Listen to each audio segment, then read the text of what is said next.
ஃபேமிலியை பத்தி பார்க்க போறோம். அந்த ஃபேமிலி பாத்தீங்கன்னா அம்மா இல்ல, அம்மா வந்து கொஞ்சம் மன வளர்ச்சி கம்மியானவங்க, சூசைட் பண்ணி அவங்க இறந்துடுறாங்க.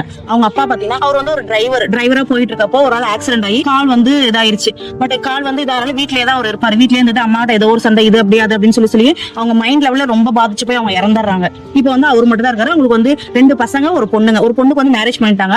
ஒரு பையன் வந்து பெரிய பையன். அவன் வந்து பாத்தீங்கன்னா காலேஜ் எல்லாம் முடிச்சுட்டு பெட்ரோல் பங்க் வேலைக்கு போயிட்டு இருக்காப்ல. காலேஜ் டிஸ்கண்டினியூ, அம்மா இறந்தவங்க நம்ம எங்கடா படிக்கன்னு சொல்லி அவனும் காலேஜ் டிஸ்கண்டினியூ. இன்னொரு பையன் பாத்தீங்கன்னா ரொம்ப சின்ன பையன். அவன் வந்து பாத்தீங்கன்னா 6th தான் படிக்கிறாப்ல. அந்த காலேஜ் பையன் போற பையனும் பாத்தீங்கன்னா அவங்க கொஞ்சம் பொறுப்பு இல்லாம இருக்கிறாப்ல. அவரால் எந்த வருமானம் வீட்டுக்கு இல்ல. இப்ப அந்த வீட்டுல பாத்தீங்கன்னா ஒரு பாட்டிமா இருக்காங்க. அந்த பாட்டிமா பாத்தீங்கன்னா பக்கத்து ஹாஸ்பிட்டல்ல பாத்தீங்கன்னா கிளீனிங் ஒர்க் தான் அந்த பாட்டி போறாங்க. அந்த பாட்டி பாத்தீங்கன்னா அந்த பாட்டி கிட்டத்தட்ட ஒரு 75 வயசு. அவங்களுக்கு ஒரு நாளைக்கு பாத்தீங்கன்னா 100 ரூபாய் தருவாங்க. அந்த வருமானத்தை வச்சுதான் அந்த பையனுக்கு நல்லது கெட்டதுக்கு ட்ரெஸ் எடுக்கிறது பண்றது எல்லாமே அந்த பாட்டி மட்டும் தான் செஞ்சுட்டு இருக்காங்க. இருக்கிற பசங்க எல்லாமே நல்லா விவரமாவே இருப்பாங்க. இந்த பசங்க அம்மாவோட அரவணைப்புல அப்பாவோட அரவணைப்புல அவனை ஸ்ட்ராங்கா கொண்டு வரணும்னு சொல்லிட்டு அவங்களுக்கான தனி mental and physical health program நம்ம வந்து பண்ணிக்கிட்டு தான் இருக்கோம்.